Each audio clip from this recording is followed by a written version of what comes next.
Hey guys, welcome to this video series called Code Migration.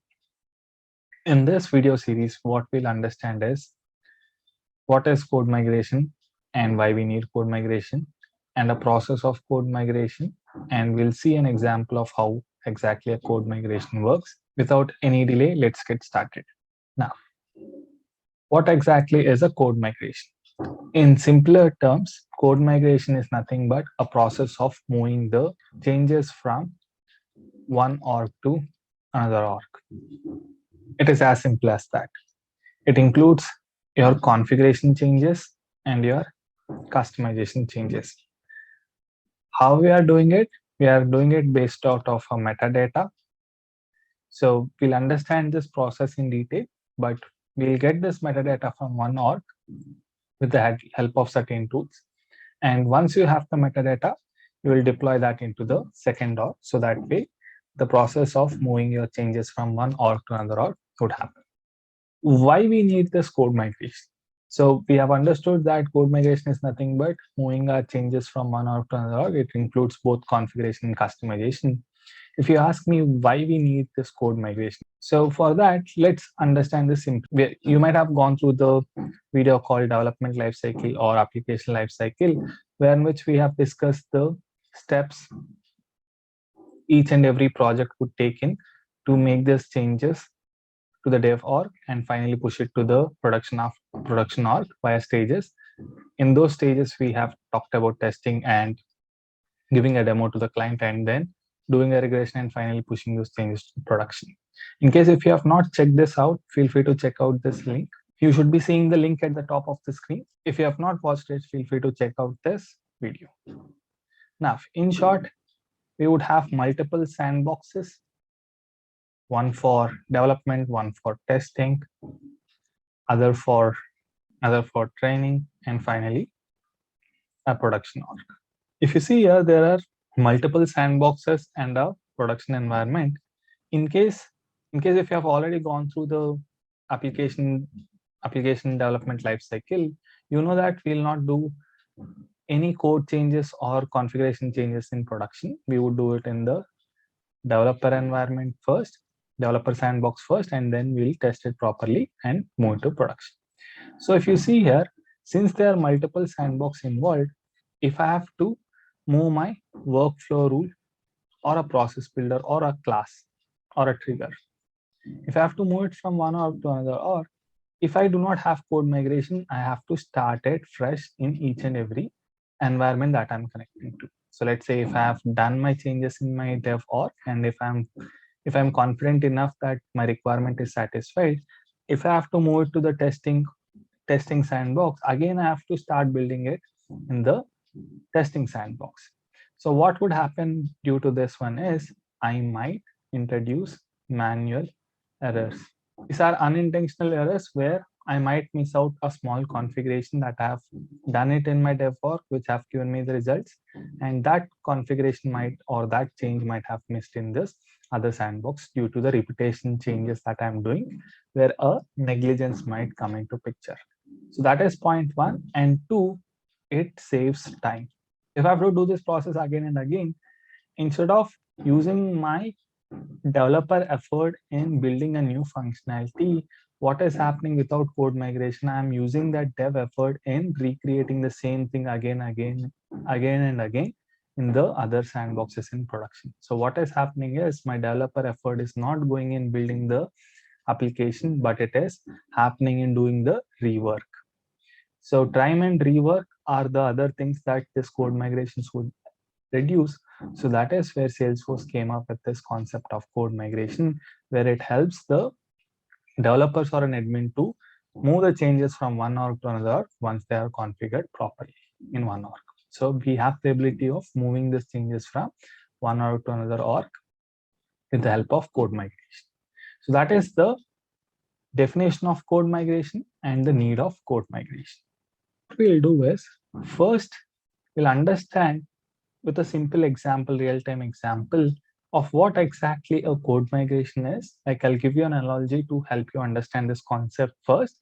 And once you understand that concept, then we'll jump into the actual process of retrieving the data, retrieving the metadata from Salesforce, and then we make some changes to the metadata and deploy it back to the other org.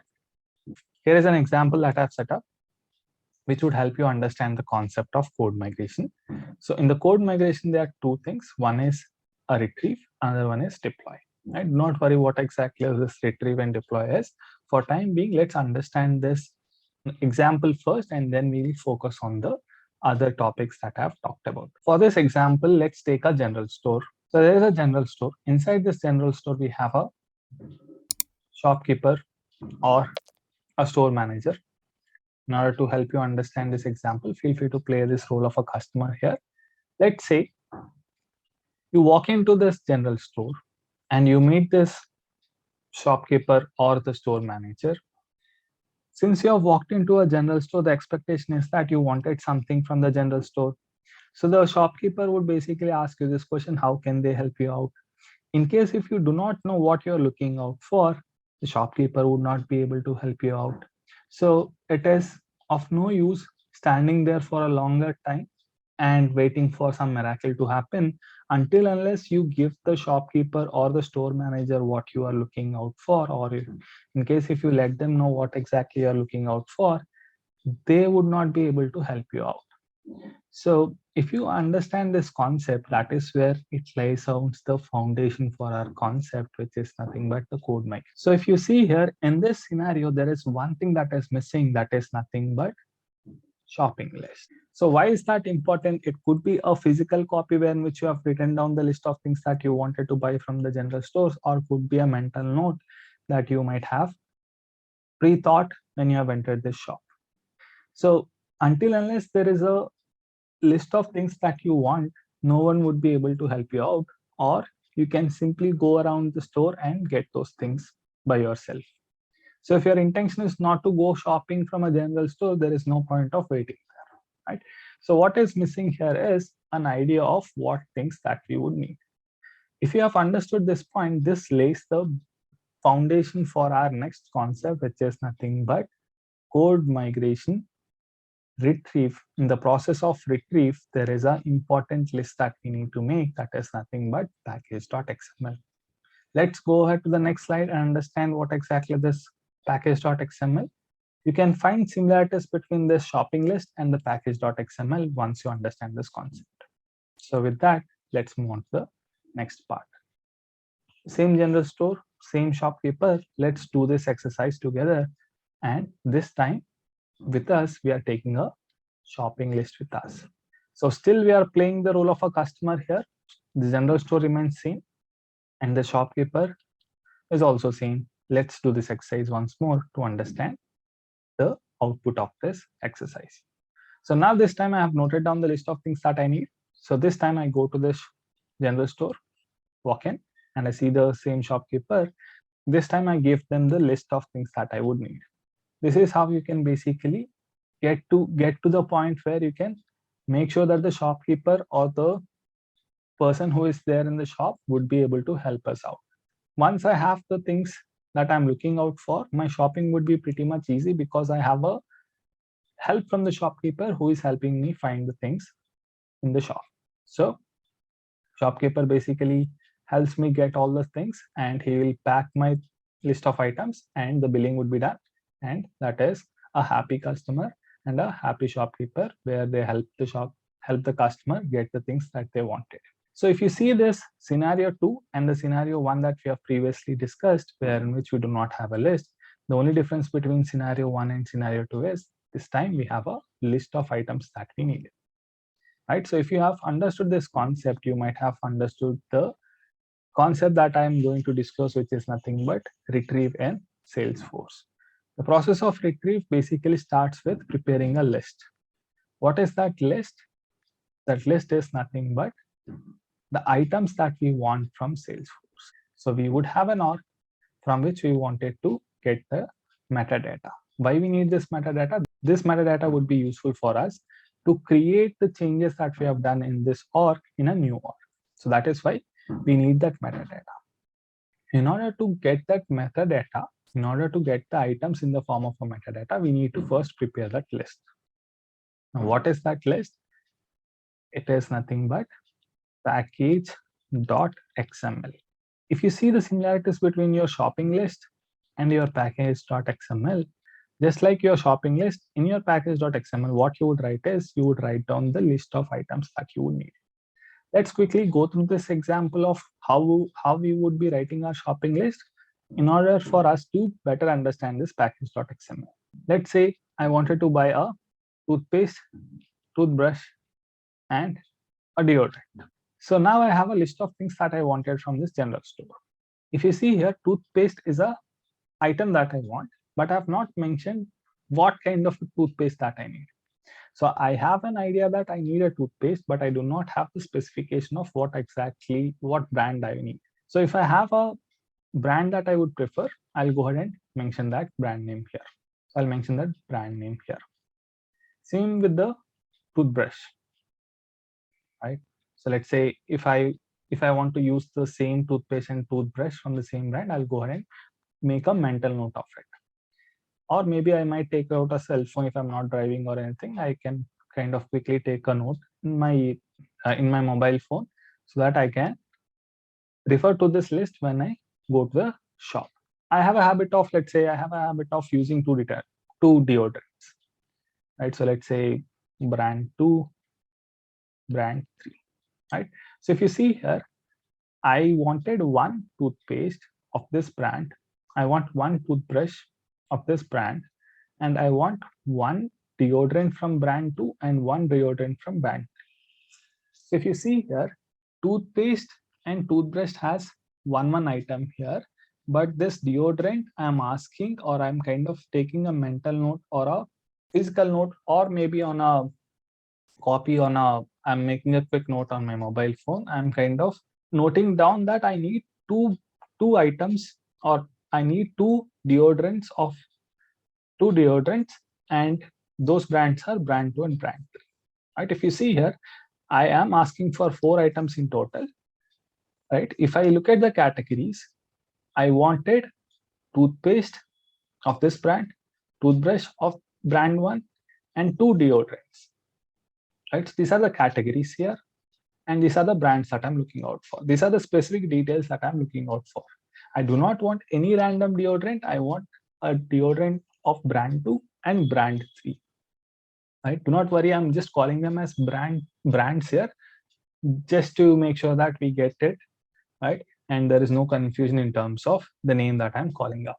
So you can feel free to replace this brand with any name that you use, right? In case if you use a different deodorant, feel free to take that name, just so that you can understand this example better. So once you have the shopping list, that is where you can give it to this shopkeeper. Once you go to the store, you can give it to this shopkeeper or the person who is working in this store.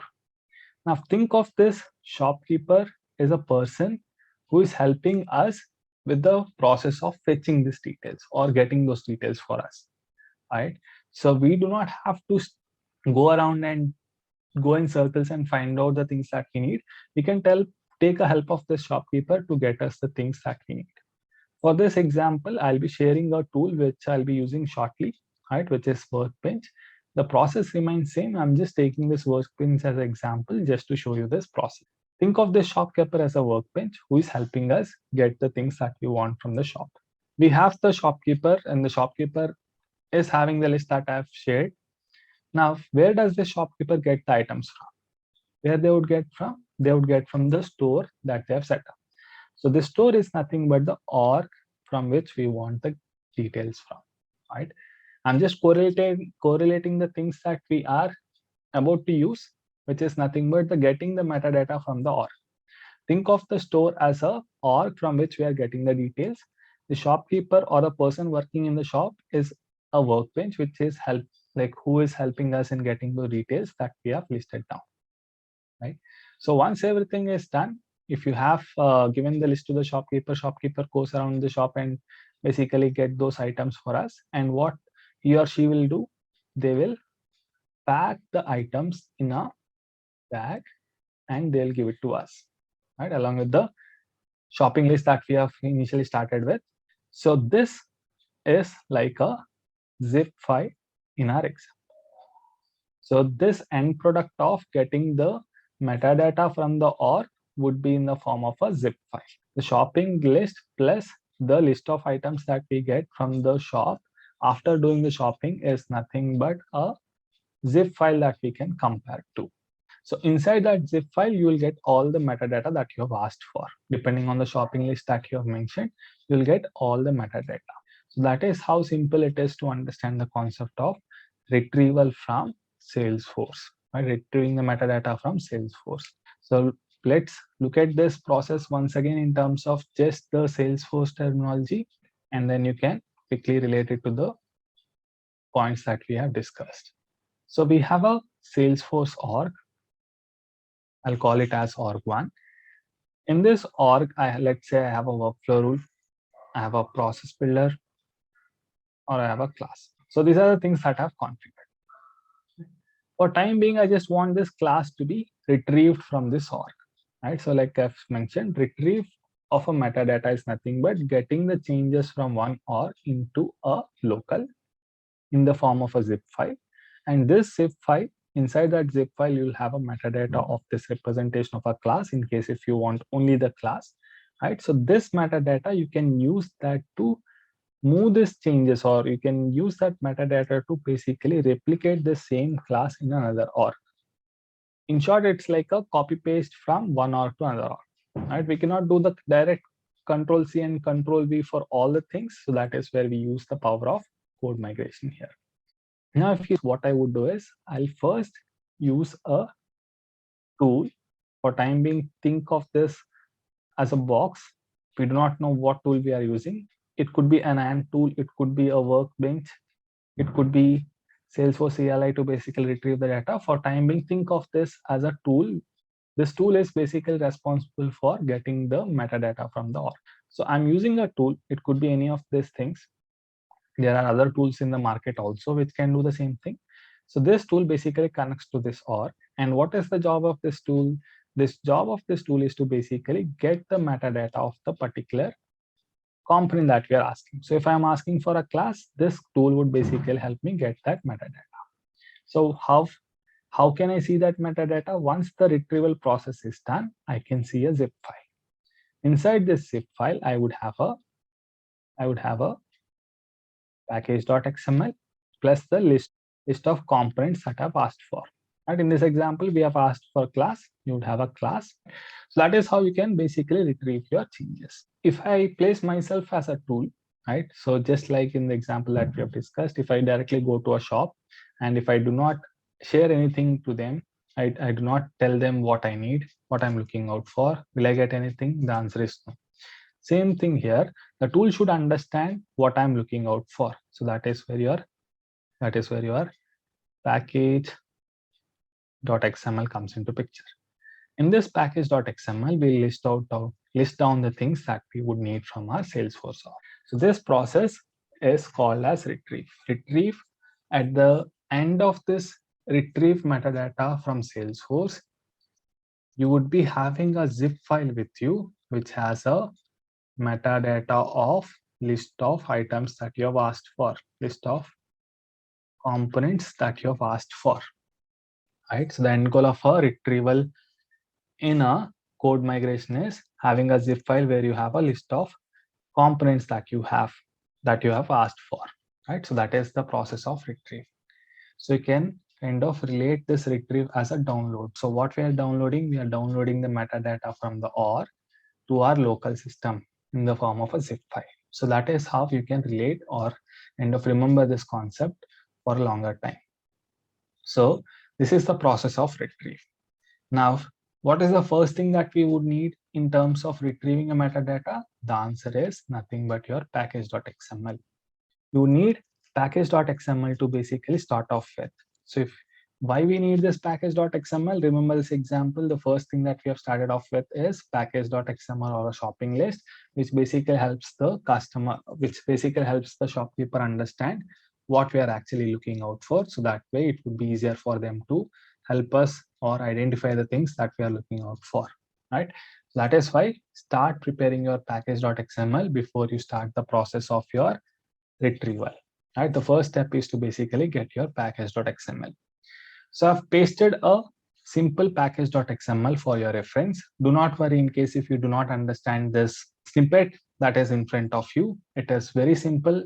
All you need to know is few things that help you understand how can you prepare your package.xml.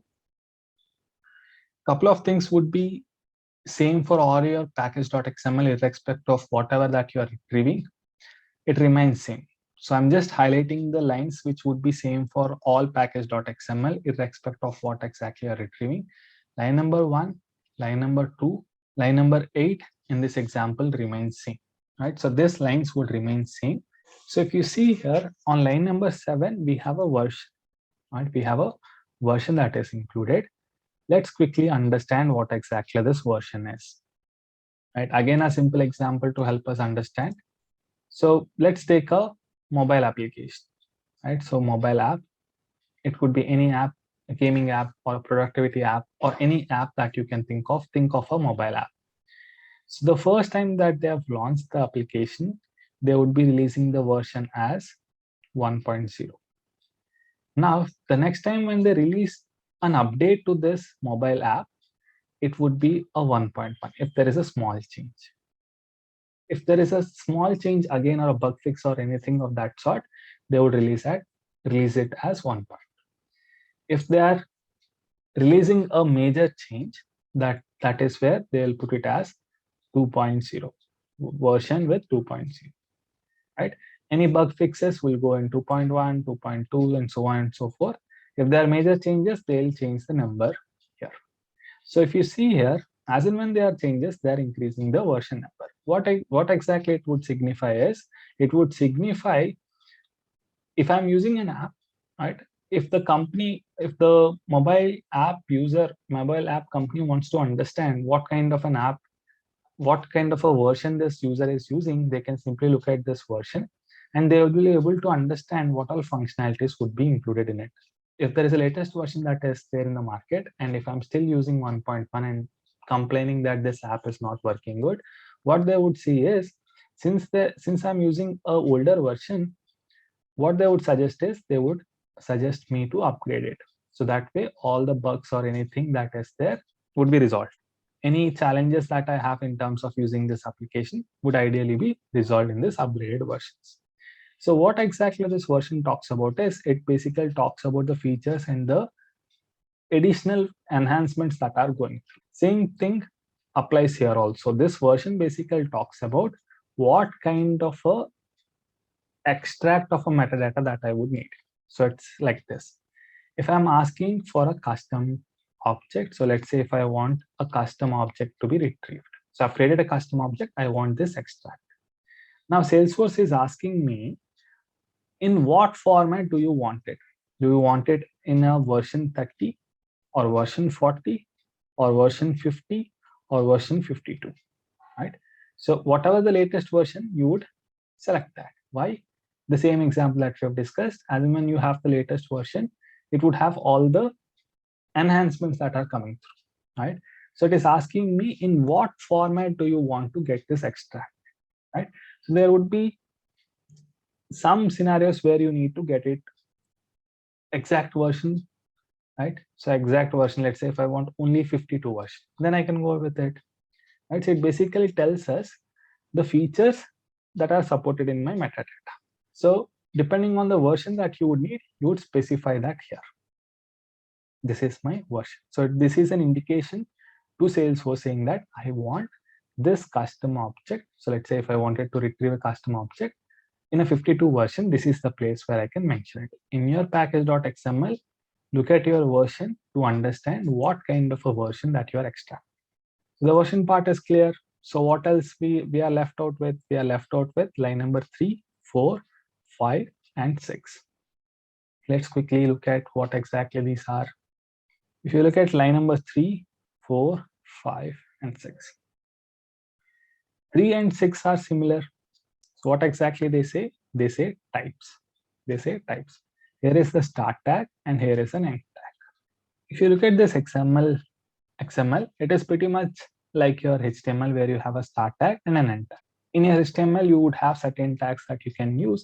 In your XML, you would have some user-defined tags. So this type basically talks about the category. remember the list of things that I wanted from the shop, which is nothing but toothpaste, toothbrush, and a deodorant, right? So these are the categories.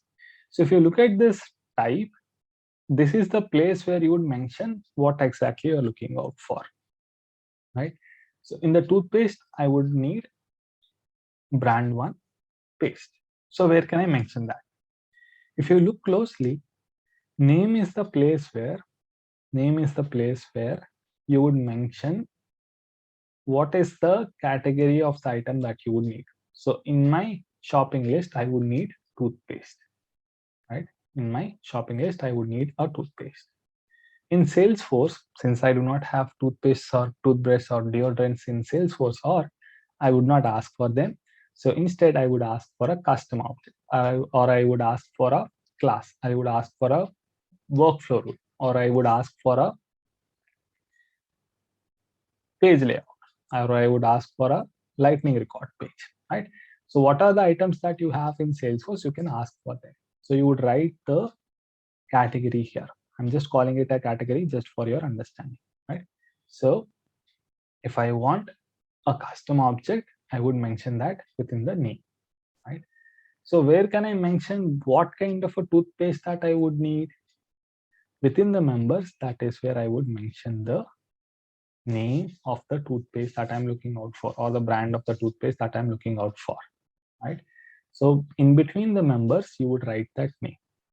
Since you would not have, like I mentioned, toothpaste and brands in Salesforce, you would mention the objects here. Do not go by the point here that we are mentioning custom object and writing a standard object here. The process is same for both standard objects and custom objects while retrieving it from Salesforce, right? So you can mention the list of objects that you would need in this place, right? So if you see here within the members tag, you would mention the object that you want to retrieve, right? So all good. If you see here, 0.3, 0.4, 0.5, 0.6, which is nothing but you would need a type.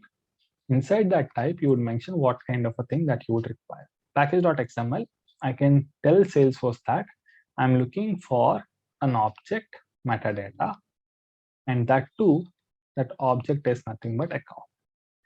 In which version I would need? I would need it in version 52. Right, so that is what is package.xml. Here is a task for you.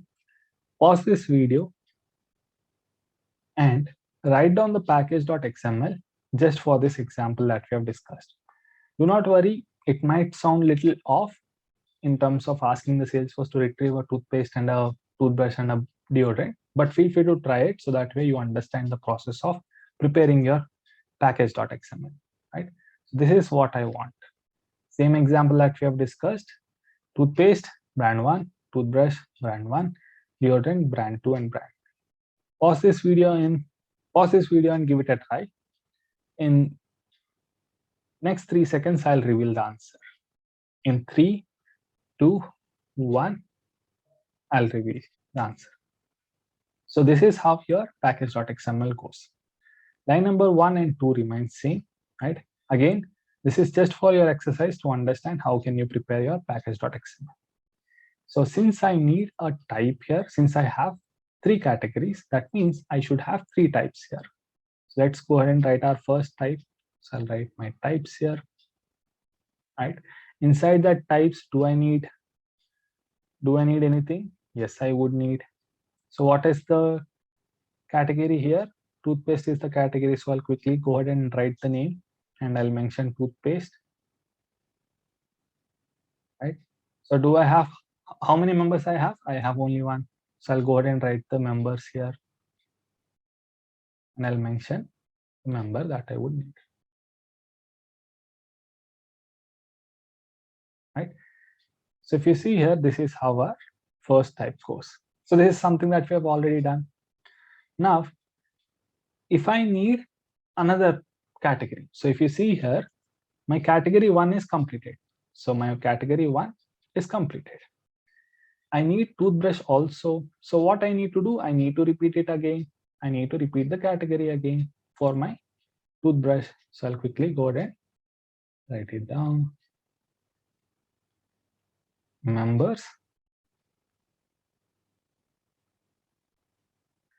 brand 1. This time I need toothbrush, not the toothpaste. So I'll quickly mention it.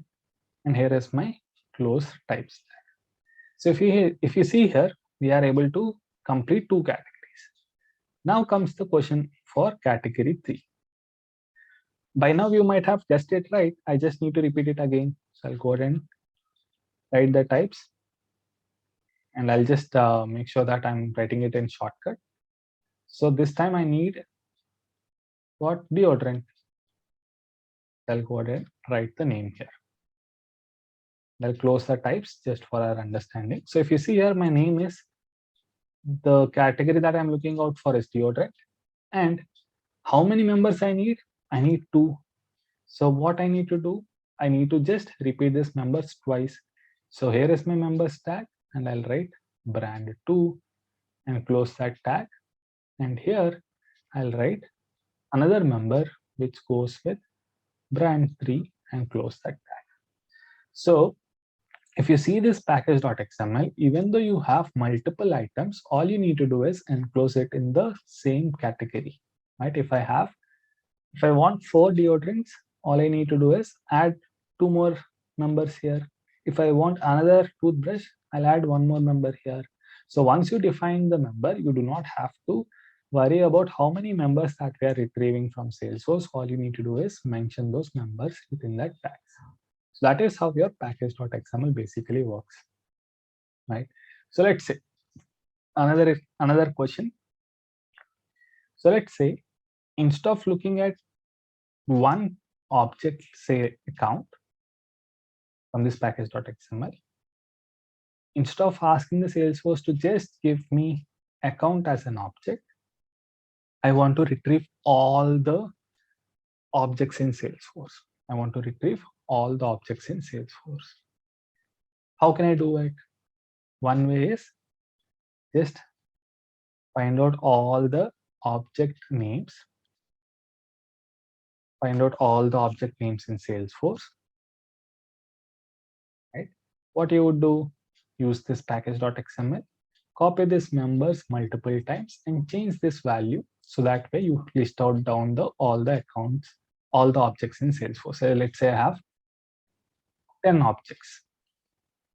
Inside this package.xml, everything would be same. This members would be 10 in number, right? So it would have all the list of object names. So let's say account, contact, cases, maybe any custom object that you have, you would just mention that in here, right? So that is how you would prepare your package.xml.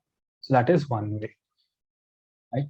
So getting the object names, pasting them one by one, preparing this package.xml, copying this member and making these changes is a difficult task. If you ask me, is there any easier way? Yes, there is an easier way. What is that way? Just replace your members with an asterisk sign, right? So within the, replace the value of your members with an asterisk sign. So if you see here, instead of writing an account, simply put an asterisk sign. This lets the Salesforce understand that we are not looking out for a single object, we are looking at all the objects in Salesforce. So whenever you write an asterisk symbol, it is like an indication to the Salesforce saying that, yes, we want all the components that are related to the name that we have mentioned. So it is like this. So if I go to the shop and if I just see a toothpaste and put an asterisk sign in the members, they'll give me all the toothpastes that they have, right, irrespective of the brand that I'm looking out for, right? So be very careful in terms of using this asterisk sign. It would not kind of impact anything, just that the time to retrieve the changes to your local would be more if you are asking all the objects to be retrieved, even though if there is no need. If there is a need, if you want to get all the objects metadata into your local, yes, you can go ahead and give it a star, give it an asterisk sign, right? So better make sure that you specify the list of members that you have, that you want from the Salesforce. Right, so that is how you will prepare your package.xml. If I go back to the example that we have discussed, you see here our shopping list is ready. We have our package.xml listed down with the items that we would need from Salesforce. In our example, we have simply mentioned that we would need an object, and that too an account object. So this is our list. So now what I need to do, I need to go to the shop and give it to the shopkeeper. It's time to understand who this shopkeeper is. In our example, it is nothing but workbench. Now it's the time to make friendship with the shopkeeper and know what is the name of this shopkeeper. The name of the shopkeeper is nothing but workbench. I'm using this workbench as a tool to help you understand this process. You can replace this tool with any other tool that you have. You can use any other tool which will help you get the metadata from Salesforce. For this example, I'm using Workbench. Why? Because it's an online tool which you do not have to install anything. It's ready to use a third-party tool where which you can quickly log in and connect to Salesforce. Now let's quickly look at this shopkeeper and let's get familiar with it. So this is the URL that you need to use. I'll be putting this URL in the description. Feel free to check out the description for this URL, or you can simply search for Workbench Salesforce and you can hit on the first link. You'll be landing onto this page. So once you land onto this page, there are a few things that you need to quickly set up so that way you can start this retrieval process. The first thing is environment. What exactly this environment talks about? It talks about to which instance that you are basically connecting, to which kind of an environment that you are connecting.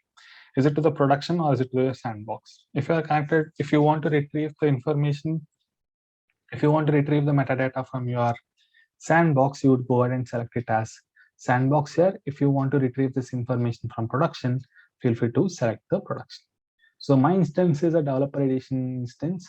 So my org that I'm using currently is a developer edition. So I'll select it as production here. And what is the API that I wanted to use? So if you click on this dropdown, it would show you the list of API versions that are available, right? So I wanted to retrieve at 52 just because my package.xml that I've shown you is in 52. So I wanted to make sure that we maintain the consistency, but actually we have the latest version as 54, right? Check this checkbox, which basically talks about, yes, I'm agreeing with all the terms and conditions. So keep this checkbox checked and click on login with Salesforce.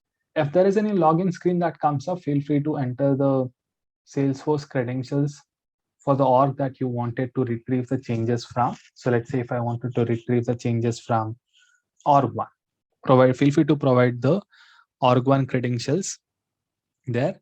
And once you log in properly, you will be able to see those username and the details of that particular org on the hover of this link. So this is an indication that you are connected to the right org. You can double check this information.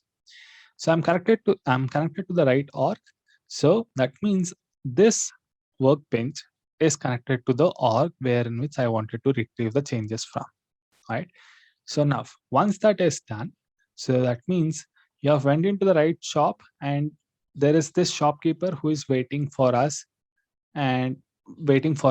So once you hand over that list, they'll get to the work. So what is that work? Work is nothing but getting the list of things that we have asked in the package.xml and converting into a zip file, right? So that is what their job is. So this shopkeeper, which is nothing but workbench, is waiting for us to provide the list. So where can I provide that list? If you see here, there is a migration dropdown. So if you hover on this migration dropdown, you would see two options: retrieve and deploy. On hover on retrieve, it says retrieves the metadata components from this organization. Talks about getting the metadata changes from the org that we are connected. So that is what I want. I wanted the changes to be downloaded into my local. So I'll click on this link, which is retrieve. Right, you can double check this information here. It says retrieve. Now, if you see here, this is the place where you need to provide your list that you have prepared. That list is nothing but your package.xml. Do we have our package.xml in the form of a file? The answer is no. I have not shown you the way of creating your package.xml. Let's quickly go ahead and do it. We just have that in our PowerPoint. Let's convert it into a file, and so that way we can provide it here, right? So how can I do it? Very simple. You can basically use this video description to get this package.xml, or there is other way to do it. Simply search for Salesforce metadata, just search for it. Click on the first link that comes up, and there you go. This is the package.xml that you can quickly copy and paste, right? So once you land onto this page, scroll down and you should be able to see a package.xml ready to be copied. Feel free to copy it and then open your notepad. Open your notepad or any text editor where in which you can paste it. So I've opened my notepad and now I'm pasting the code that I've copied. Right, so I've pasted the package.xml that I've copied from the document that I've just shared. Right, so once done, so this is how the package would look like. Feel free to make changes to this section. Add in things if you want to retrieve, like any custom objects or standard objects that you want to retrieve, or in case if you wanted to retrieve anything else like a class or anything, feel free to do the process that we have discussed. Copy paste this section, make changes to it, and you should be able to get those changes done. Right, you will be able to retrieve those changes from Salesforce. So we have copy pasted it, but we have not prepared this file so that we can upload. So what I would do, I'll click on save. I'll click on save. In the save, I'll quickly find the folder where which I can quickly save this file for my future reference. Right, I'll say, and if you see here, I've carefully mentioned the extension as .xml. So feel free to make a note of it when you're preparing a package.xml. Make sure that it has an extension as .xml. So once done, click on save. So we are ready to give this package that we have created to the workbench. So I'll quickly switch to the workbench screen. So if you see here, this is the place where I need to provide my package.xml. Let's quickly give that here. This is my package.xml. I'll click on open. So once it is loaded, you can see the name here. Other fields are not important here, but feel free to check this checkbox which says single package. For time being, keep this checkbox checked and click on next. So once you do that, there would be a message that says successfully stage retrieve request. So that means it is like this. You have given the list to the shopkeeper, and the shopkeeper has looked at the list and confirmed that yes, they are able to help me out, or they are able to help you out. Right, so this is that stage. Now, how can I confirm that whether the items that I've asked in the list are available in the Salesforce or not? So that is where you can click on this extend all link here. If I click on this extend all link here, which basically tells me what are the contents that I can get from this shop, which is nothing but our Salesforce arc. So if you see here, this is the object that I'm asking, which is account. And in this extension or in this request, this account object has been successfully staged. The request is successfully staged. That means they are ready to provide me with the metadata of this account object, right? So look at this section to understand if your request is properly being captured. In case if there are any issues, you will not be able to find your sections here. So you will not be able to find your components here. Let's say I wanted a custom object called trainings underscore C. This object is not there in my org. If I mention that in my package.xml, even though the package.xml has that member listed, since that is not available, the request would not be able to fetch that for me, since that is not there. Right? Always make sure that you double check this information whether all your requests are being properly coming up or not. So this is an indication that whether your request is being properly accepted or not. Right? So once you do, all you need to do is one last click, which is nothing but click on this retrieve button. So once you click on this retrieve button, that is where Workbench would go to this store called Salesforce, start searching for the object called account, and it would find that metadata for me, right? So where can I get this metadata? Where can I download this metadata? Once this process is completed, you will see the screen like this, which says the retrieve result zip is ready for download. So it is giving me a kind of a information saying that whatever that you have asked is ready to be downloaded. You can again check this information from this section, right? So you would get the package.xml, which is like your shopping list along with the items that you have asked for. The item that I've asked for is an account object. So you can see those details here to double check this information, right? So once you are satisfied, you can click on download zip file. So once I click on this download zip file, right? So I'll go ahead and save it. So once the zip file is downloaded, that means the account object changes that I have in this org is readily downloaded into my local. I can go ahead and explore the metadata that has been retrieved. So I'll quickly go ahead and extract the zip file just to show you the content that I have inside it. So once I extract the zip file, this is how it looks like. I would have an object folder and I would have a package.xml. If I open this package.xml, it would be similar to what we have already seen. The interesting point that I really wanted to know here is what is inside this object folder. And if you have already noticed this one, congratulations. If you have not noticed it, right, here is an information for you. If you see here, the items that I've asked in the package.xml is nothing but an object. So that is why you see a object folder. Inside that object folder, I would see an account file. So if I have asked for multiple objects, I would be having a list of files inside this object folder. If I have asked for a different component like class or anything, there would be a separate folder that would be created for class. Inside that folder, I would have classes that I've asked for. So depending on the categories that you would ask, right? So depending on the names that you would ask in your package.xml, those folders would be created accordingly. Since I've asked only for one, I would see only object here. So what is interesting to know is like what is inside this account file. So I would right click on it and open it in a VS Code. You can also do it in your notepad also. I'm just doing it in VS Code just to show you a few things. So I have the account file opened in my VS Code. If you see, account.object is the file that I've opened. And if you see this XML file, you might think that there is nothing much that you can read from it. But hold on for a minute and I'll show you the section which you can relate to.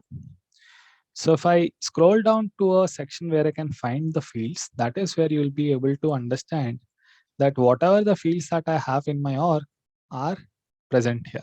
So if you see here, I have a field called active, right? So it's API name is active__C. Is it a required field? The answer is no. What kind of a field it is? It is a pick list value. So what are the values that are going into it? No and yes, right? So there are like other fields which are standard. Let's say annual revenue. I have another field called customer priority field. Again, it's a pick list value. So I'm just able to read this XML, right? So this is a representation of my account object in the org that I'm connected to, right? So we have couple of fields here. Industry field is there. It's a pick list value, right? If I keep scrolling down, I would be having couple of custom fields where which I can get to know the information, right? So this is how you can basically get your metadata. Just to show you that I'm referring to the same org, let's go to the Salesforce screen and see if we are seeing the right fields or not. So if I go to this account object and look for the fields, right? I've seen this active field. Let's open it. It's a pick list value. It's a pick list value, just like the metadata talks about, and it has a value as no and yes. If I go back to the fields again, look for any custom field that we have seen, customer priority. Again, it's a pick list value. And you would see the values as high, low, and medium. So these are the values that we have seen in our metadata extract also.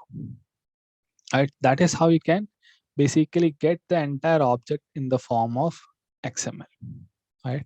So one more interesting thing is if there are any validation rules on this object, you can find out that in your metadata itself in the same object file.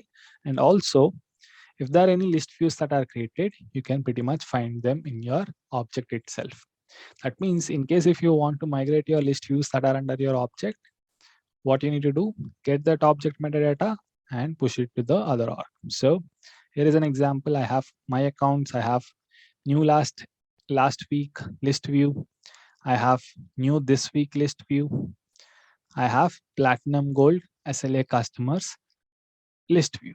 So let's go ahead and check that out in our org itself to see if they are there. So I'll quickly go to the accounts tab to show you this information. I'll search for accounts.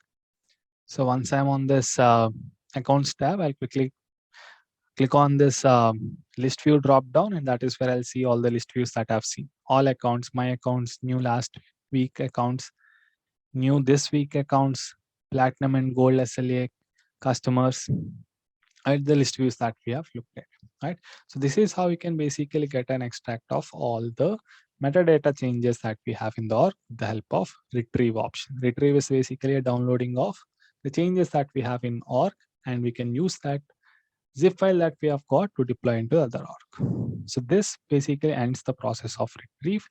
We'll quickly go ahead and create a custom object, get that custom object metadata from this org and deploy into the other org. So that way you get an understanding of, yes, this code migration that we are doing of retrieve and deploy is actually working.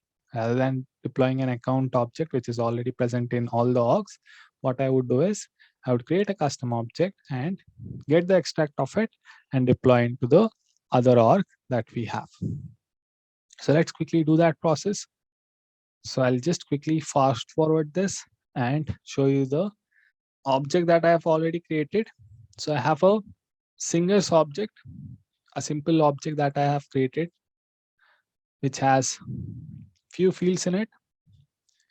And let me take to the object. So these are the fields that I have in it. Right. What I wanted to do is, this object is already there in this org called RSP Cloud Labs. I want to deploy into the other org. Right. So first, what I need to do, I need to get an extract of this object into my local. So what I need to do, again, go back to your package.xml and make a change. What is the change that I would do? Instead of asking account this time, I would ask for this singer object to be retrieved. So I'll go ahead and make the change in my package.xml. So instead of writing members as account, I'll simply change it to the custom object that I want, which is singers. I'll save this package.xml. And once that is done, again, I'll take the help of the shopkeeper, which is nothing but our workbench. Click on this migration tab, click on retrieve, provide the package.xml that I have created. Check this checkbox, click on next, and it would show me that. So this is the object it is retrieving. The stage request is completed. I'm happy with what exactly I'm looking at. I click on retrieve.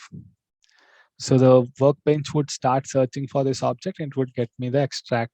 So that extract is nothing but a list of items that I've asked the shopkeeper to pack it in a bag and give it to me. So that is ready. So I can quickly download this because that is the only thing that I'm retrieving. Click on download. So my zip file is ready. Right? If I open this zip file, I would be able to see the list of things that I've configured in my org. So I'll quickly extract this one. So I have the same object here in the package.xml. I'll quickly open it into my folder. And if you look at this structure, it talks about package.xml, and inside that we have an object. Inside that we have a singer as an object file. So if I open this in my VS Code, you can open it in any text editor. I'm just doing it in a VS Code so that it would be little easier to understand and read the XML part. So if you look at this package.xml, it would basically hold the fields that I have in my org. Right. So if I scroll down and show you the field section, I have a bio field, which is of type long text area, date of birth field, which is a date field, Instagram field, which is a URL field, and I have a list view which says all. So let's quickly check out these fields if they are present in my org or not. Let's go to the singer object, and these are the fields. Bio is a long text area, date of birth is a date field, Instagram is a URL field, right? So these are the fields that I have in my org. Right, so this is how simple is to basically get an extract of a metadata from Salesforce org into your local. So this is the stage 1 in your code migration. The stage 2 is nothing but deploying it to another org. Retrieve is basically downloading the changes from your Salesforce org into your local in the form of a zip file. Hey guys, if you like this video, do like, share and subscribe to SFDC Quest.